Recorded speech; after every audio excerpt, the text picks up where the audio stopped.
भावना से हमने अभिषेक देखना था, अभिषेक करना था।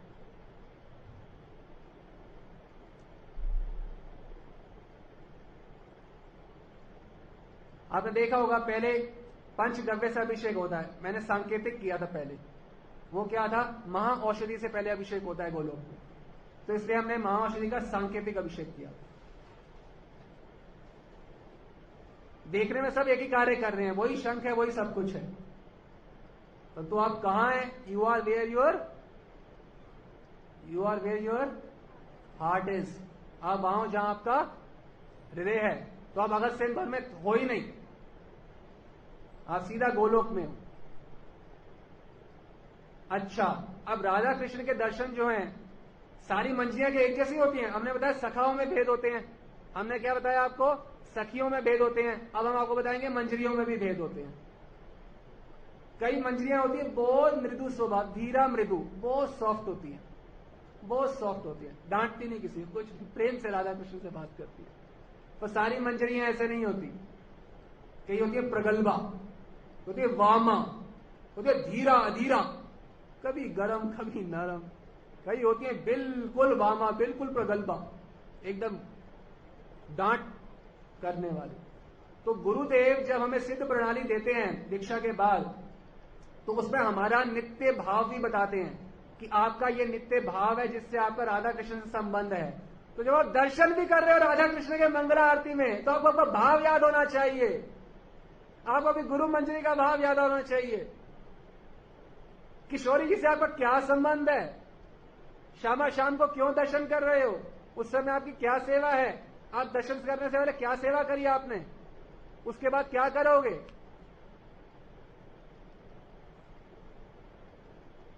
जन्माष्टमी कोई मेला नहीं है, कोई दिवाली नहीं है, यहां शोरगोल किया हो गया ना। ये तो जो ढंग से जन्माष्टमी कर रहा है उसका भाव और बढ़ता रहेगा, क्योंकि वो निकुंज में साक्षात राधा कृष्ण के साथ में है, मंगल आरती सोचता है, यहां पे नंद भवन में रह रहा है, अभिषेक कर रहा है। ये तो हमने आपको बताया कि सेवा क्या होती है जिसमें कामना की गंध ना हो। मैं सेवा इसलिए कर रहा हूं, क्यों? मुझे अच्छा लगता है। क्यों? कैसे? मुझे बड़ा अच्छा लगा जी। मैं कई बार भक्तों की बात सुनता हूं, इट वॉज वेरी नाइस। अगर मान लीजिए इट वॉज वेरी बैड, तो आप सेवा ही ना करते, इसका मतलब तो आपकी तो बात ही क्या है, आपको तो म्यूजियम में बिठाना चाहिए। निकुंज सेवा आप प्राप्त करना चाहते हो और अपने सुख और दुख में व्यस्त हो। हमें तो कृष्ण के, केवल पूरे कृष्ण के सुख में भी मंजरियां व्यस्त नहीं होती हैं, अपना सुख दुख तो बहुत दूर की बात है। राधा रानी सर्वस्व हैं मंजरियों का, सर्वस्व, और कुछ नहीं चाहिए उन्हें। प्यासे हो क्या चाहिए होता है? हाँ, मंजरियों क्या चाहिए होते हैं? मंजरियों को श्रीमती राधा रानी और उनकी सेवा के बिना प्राण शीतल करने का एक सेकंड भी कोई उपाय नहीं मिलता। वो तड़पती हैं राधा रानी और राधा रानी की सेवा के बिना हर समय मंजरी। अतएव गोपी भाव, ये है गोपी भाव, मंजरी भाव, कि राधा रानी के बिना तड़प महसूस होना। ये नहीं कि हम घर में बैठ के खुश हैं या मैं भजन करके खुश हूं, नहीं। भजन करने के अगर मैं खुश हूं तो मेरी राधा रानी के प्रति व्याकुलता बढ़ती रहेगी। अब आपको बताएंगे कि निकुंज में जो सेवा भाव है, ये तो हमने आपको केवल सेवा भाव बताया था। कोई भी कामना भगवान से मांगनी नहीं चाहिए। कभी भी भगवान से, ईश्वर से कोई कामना नहीं करनी चाहिए। ये बात ठीक है बोलना? ये बात भी अंडरस्टेटमेंट है। कभी भी ईश्वर से कामना कर रहे हैं, कुछ सोचना भी नहीं चाहिए। कामना करना तो दूर की बात है कि मेरे पिता ठीक कर दो, मेरा पुत्र ठीक कर दो, ये सब नहीं। कामना सोचनी ही नहीं चाहिए कभी ईश्वर से कि मेरा ये कर दो। डील कर रहे हो, धंधा करने आए हो फिर से ईश्वर से, रसिकेंद्र मौली से धंधा कर रहे हैं। आपके सुख में मेरा सब कुछ है, मैं दुखी हूं परवाह नहीं, मैं सुखी हूं परवाह नहीं। आपकी सेवा प्राप्त हो, सेवा करो। आप और आप।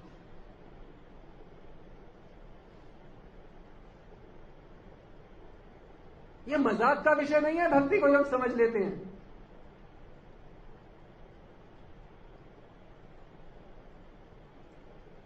जो भगवान का नाम ले रहे हैं, क्यों ले रहे हैं हम नाम, क्यों लेना चाहिए? क्योंकि ये नामी को अपना नाम सुनना अच्छा लगता है। दास गोस्वामी हरिनाम करते थे राधा कुंड पे, तो भगवान प्रकट नहीं हुए, अचानक सहसा प्रकट हुए शाम शाम महाप्रभु। उन्होंने बोला, तुम्हें क्या लगता है जो तुम नाम ले रहे थे मैं सुन नहीं रहा था क्या? मैं तो सब सुन रहा था, पर तुम्हारी व्याकुलता बढ़ाने के लिए तुम्हें तत्काल दर्शन नहीं दे रहा था सिर्फ। मैं तो सुन रहा था। भगवान जो हम नाम लेते हैं वो उनका नहीं सुनते, हमारा भी सुनते हैं। इसलिए हमको नाम ले रहे हैं क्योंकि उनको अच्छा लगता है। और अपने प्रियतम का नाम कौन नहीं लेना चाहेगा? ये नहीं कि मैं भजन करता हूं मुझे अच्छा लगता मैं कर रहा हूं। ये भी तुम आ गए पिक्चर के अंदर, तुम अपने को हटा नहीं सकते क्या? जस्ट गेट आउट, बाहर चले जाओ तुम पिक्चर से। केवल वो रह जाए और सेवा रह जाए और सेवा का सुख रह जाए। ये सुख होता क्या है? भगवान के भक्तों को सुख क्यों मिलता है? क्योंकि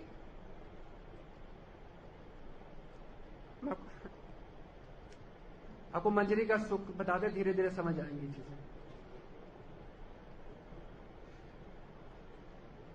राधा कृष्ण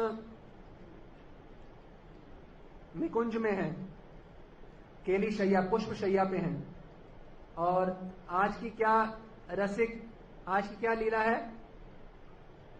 रसमय के केश श्रृंगार कर रहे हैं। शाम स्वामी के केश श्रृंगार कर रहे हैं। तो उन्होंने केश संस्कार किए पहले, और धीरे धीरे के सखियां जो हैं अर्ध विकसित पुष्प लेके आ गई, भिन्न भिन्न प्रकार की वस्तुएं लेके आ गई श्री कृष्ण राधा रानी के श्रृंगार के लिए। तो श्री कृष्ण श्रृंगार कर रहे हैं, तो कौन कर रहे हैं श्रृंगार? साक्षात श्रृंगार रस महाभाव का श्रृंगार कर रहे हैं अपने हस्त कमल से। रसमय हस्त कमल से साक्षात श्रृंगार रस महाभाव स्वरूपणी श्रीमती राधा रानी का श्रृंगार कर रहे हैं। ये देख के राधा रानी परम प्रसन्न है, परम प्रसन्न है, क्योंकि अद्भुत कला है। जैसे हम केश संस्कार करेंगे उससे बिल्कुल भिन्न है जब श्री कृष्ण केश संस्कार मतलब कंगी करना। तो निकुंज में राधा कृष्ण ये कर रहे हैं, और कृष्ण के केश संस्कार से राधा रानी खुश हैं, और मैं मंजरी वहां पे खड़े होके ये दर्शन देख के खुश हो रही। सेवा की सामग्री मैं लेके आई, मंजरी।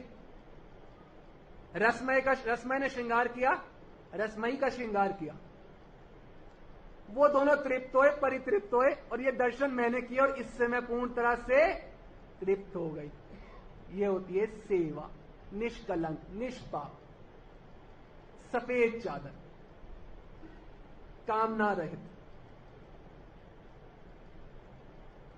अब केश संस्कार कर रहे हैं तो राधा रानी बहुत प्रसन्न है कि कितना सुंदर केश संस्कार किया है। ये सब निकुंज की बातें बता रहे हैं।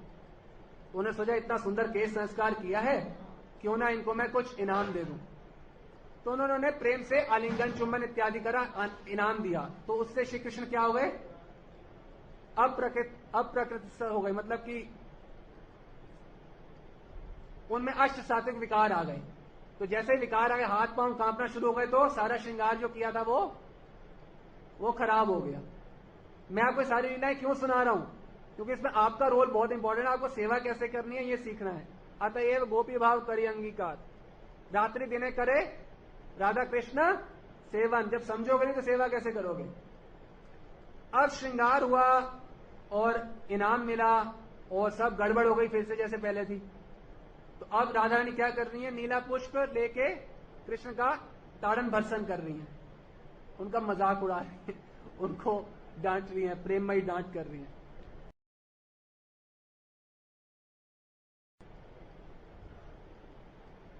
जब राधा रानी डांटती हैं तो भगवान श्री कृष्ण को जो डांट होती है वो डांट नहीं लगती। क्या श्लोक बताया जाए शास्त्र में? प्रिया यदि मान करी करे भत्सन, वे स्तुति होते हरे से ही मोर मन। जब प्रिया यदि मान करी करे भत्सन, जब मेरी प्रिया जी, मेरी स्वामी जो हमारी राधा रानी है, जो कृष्ण का ताड़न भर्सन करती हैं, डांटती हैं, तो ये भगवान को पता कैसे लगता है? वेद स्तुति होते हरे से ही मोर मन। वेद स्तुति से भी जो भगवान को आनंद प्राप्त होता है, उससे भी कई गुना आनंद किससे प्राप्त होता है? राधा रानी से डांट खा के। अब राधा रानी भी क्यों डांट रही है? अपनी प्रसन्नता के लिए नहीं कि देखो मैम तुमने गलती करी, देखो अब मैं तुम्हारे को डांट, नहीं, वो इसलिए डांट रही है क्योंकि ये करके श्री कृष्ण को अच्छा लगता है। देखिए, विशुद्ध सेवा भाव, कोई अपना मतलब ही नहीं है। परम जिनकी धूली, चरण धूली पाने के लिए ब्रह्मा शिव तपस्या करते हैं, वो राधा रानी का श्रृंगार क्यों कर रहे हैं? क्योंकि राधा रानी को अच्छा लगेगा। अच्छा, राधा रानी क्यों डांट रही है? क्योंकि इससे कृष्ण को अच्छा लगेगा। आप देखिए मंजरियों की गूढ़ सेवा क्या है इसमें। मंजरियां खड़ी हैं और मंजरियां क्या कर रही हैं? मुंह पे हाथ रख के हंस रही हैं, गूढ़ हंसी। देखिए चला थोड़ा तात्पर्यमयी हंसी, जैसे कुछ हंस के कुछ बताना चाह रही हो। वो हंस के ये बताना चाह रही तुमने क्या खराब कर दिया, इशारे इशारे से गूढ़ हंसी के रूप में बताना चाह रही है। तो वो हंस भी नहीं रही अपनी प्रसन्नता के लिए। आप देखिए क्या विशुद्ध जगत है, प्रेम जगत। कृष्ण कर रहे हैं राधा रानी की प्रसन्नता के लिए कार्य, राधा रानी कर रही है कृष्ण की प्रसन्नता के लिए कार्य, मंजरी कर रही है युगल की प्रसन्नता के लिए कार्य। ये सीखना है हमें आचार्यों से। ये ग्रंथों में जो लाइव आचार्य हैं, जो ग्रंथों के माध्यम से हमें सीखना है, इस प्रकार से सेवा करनी है। तो उस भाव में, भगवान की उपासना के भाव में हम प्रतिष्ठित होंगे। और वो जो आनंद की धारा है, जो प्रेम की धारा है, जो संबंध से प्राप्त होती है, आनंद बिना प्रेम के प्राप्त नहीं होता। तो जब तक आपके भगवान से प्रेम की धारा ही नहीं होगी तो आनंद कभी प्राप्त नहीं होगा। हमेशा दुखी के दुखी रहेंगे, चाहे कितने भी यज्ञ कर लें, कितनी भी पूजा पाठ कर लें। स्वयं को पिक्चर से पूर्ण रूप से निकालना होगा। ये है मंजरी भाव। अब जैसे राधा रानी भगवान श्री कृष्ण के लिए माल्य गुम्फन करती हैं, माला बनाती हैं। अब ये जब माला बनाती हैं तो इसमें क्या क्या चीजें, आप मैंने कृष्ण को माला बना दी, हो गया जी। किसने बनाई थी? फिर से वही वर्मा शर्मा ने। वही वर्मा शर्मा फिर आ गए। भगवान क्या करेंगे? वर्मा के हाथ की सुगंध चाहिए भगवान को, अग्रवाल की सुगंध चाहिए भगवान को, चाहिए, बोलिए। देखिए, जब सुबह में जब श्री कृष्ण गोचरण को जाते हैं तो राधा रानी अपने हाथों से माला बनाती है। तो उनके हाथ की सुगंध है सारी की सारी, वो माला में आ जाती है। और तुलसी मंजरी या हमको ये लीला में सोचना है, वो हमारे को माला देती है, जाओ श्री कृष्ण को वन में जाके दे आओ। जैसे ही श्री कृष्ण को माला पहनाई जाती है तो क्या होता है? भगवान श्री कृष्ण पुलकित हो जाते हैं, उनके बाल खड़े हो जाते हैं, आनंद में विह्वल हो जाते हैं, आत्महारा हो जाते हैं। किस बात से? केवल राधा रानी के हस्त कमल से निकली हुई गंध द्वारा। तो जब भी हम श्री कृष्ण को माला पहनाएं, राधा रानी के हाथ से टच करके पहनाएं। अब देखो श्री कृष्ण का क्या हाल होगा। यह है श्री कृष्ण की वास्तविक सेवा। राधा रानी के हाथ को छू के श्री कृष्ण को माला पहनाएं। राधा रानी का एक नाम है गंध उन्दान्वित मादिता। राधा रानी के गंध उन्मादित मादिता, इसका मतलब है कि राधा रानी की गंध से, गंध उन्मादित कि राधा रानी की गंध से श्री कृष्ण पूरा अपने आप को भूल जाते हैं, मैडनेस हो जाती है। क्योंकि हाथ में किस भाव से सेवा हो रही है श्री कृष्ण की? मादन भाव से। मादन का मतलब ही है विच मैडन्स कृष्णा। समझ रहे हैं बात को? क्या होता है मादन भाव? विच मैडन्स कृष्णा, जो श्री कृष्ण को पूर्ण रूप से पागल बना देता है। ये होता है मादन भाव। देखो, श्री कृष्ण का दर्शन करना चाहते हैं, कई भगवान का दर्शन करना चाहते हैं, वो होती है हद से हद, वो होती है प्रेम भक्ति। प्रेम भक्ति से वो होती है स्नेह भक्ति, फिर मान भक्ति, फिर प्रणय भक्ति, फिर राग भक्ति, फिर अनुराग भक्ति, फिर भाव भक्ति, फिर महाभाव भक्ति, फिर महाभाव भक्ति से ऊपर होती है मादन भक्ति। जो दास होते हैं, भगवान के दास, वो प्रेम भक्ति तक जा सकते हैं। और प्रेम भक्ति के बाद स्नेह भक्ति, मान भक्ति, प्रणय भक्ति, राग भक्ति, यहां तक जा सकते हैं भगवान के सखा। फिर स्नेह भक्ति, मान भक्ति, प्रणय भक्ति, राग भक्ति, भाव भक्ति, राग भक्ति, अनुराग भक्ति, अनुराग भक्ति तक जा सकते हैं वात्सल्य भाव के उपासक या हस्यत कुछ सखा, ये जा सकते हैं अनुराग भक्ति तक। इससे ऊपर होती है भाव भक्ति, महाभाव भक्ति। ये जो महाभाव भक्ति होती है, ये सामान्य जीव हम जैसे लोग सही रूप से साधना करें, इस भाव में अपने आप को भावित कर लें, तो हम महाभाव भक्ति तक जा सकते हैं, जो नंद यशोदा में नहीं जा सकते।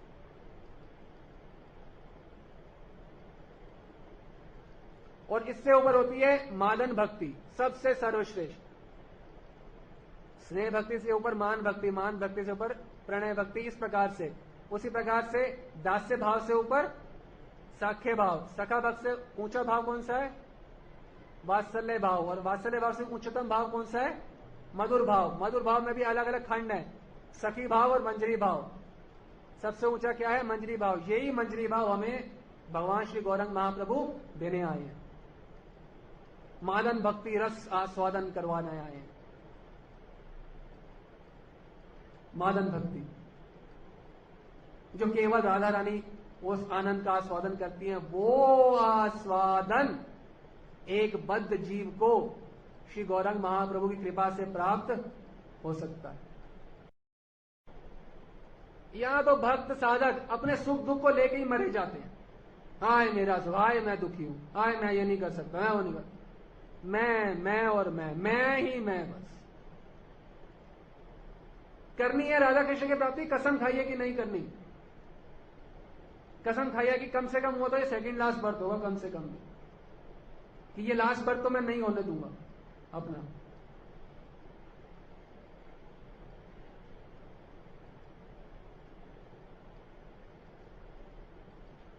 आपकी प्रसन्नता, ये एक भाव होना चाहिए केवल। तो हम क्या श्लोक बोल रहे थे? अनन्य चिंतयन्तो मां। अनन्य भाव से जो भगवान की सेवा करते, अनन्य मतलब उनके अलावा और कोई नहीं। पहली बात तो ये अनन्यता होती है। दूसरी बात है, अनन्यता का मतलब ये नहीं है कि हम माला कर रहे हैं, मंगल आरती, केवल आपकी प्रसन्नता के लिए दिन रात कार्य करना, इसको अनन्यता कहा जाता है। किसमें अनन्यता? निष्काम भाव से आपकी सेवा में अनन्यता। अनन्य चिंतयन्तो माम ये जना पर्युपासते तेषाम नित्य अभियुक्त, जो इस प्रकार से नित्य अभियुक्त रहता है। इस श्लोक का वास्तविक मतलब पता है क्या है? ये भगवद गीता का 9वें अध्याय का 22वां श्लोक है। इसका मतलब है असली में नित्य अभियुक्त, अभियुक्त मानस सेवा से अभियुक्त हूं। राधा कृष्ण की मानस सेवा में अगर जो व्यक्ति अभियुक्त होता है, जुड़ा हुआ होता है, उसका योगक्षेम भगवान वहन करते हैं। योगक्षेम क्या होता है? जो आपके पास है उसकी रक्षा करना, और जो नहीं है वो देना। किसके साथ करते हैं भगवान?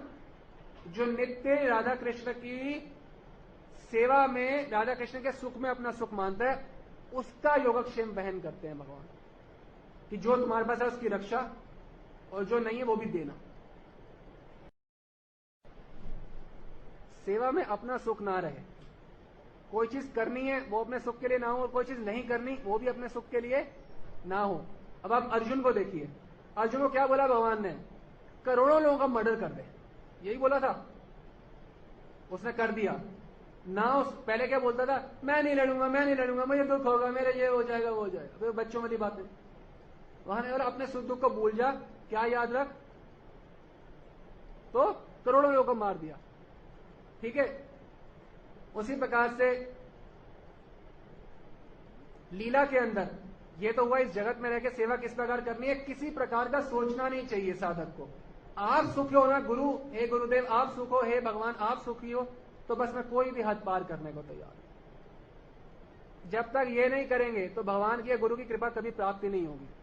ये सस्ते का सौदा नहीं है। गुरु कृपा केवलम एव केवलम, गुरु की कृपा ही एकमात्र उपाय है जिससे हमें प्रेमा भक्ति प्रदान होगी। हाँ, जब अभिषेक होता है तो सामान्यतः क्या सोचते हैं? हम लड्डू गोपाल का अभिषेक कर रहे हैं, यही सोचते हैं। जब हम अभिषेक कर रहे हैं तो किसका अभिषेक कर रहे हैं? साक्षात अप्राकृत कामदेव, प्रेममय, रसमय, आनंदमय, अखिल रसामृत सिंधु श्री श्याम सुंदर का। ठीक है, हरे कृष्ण।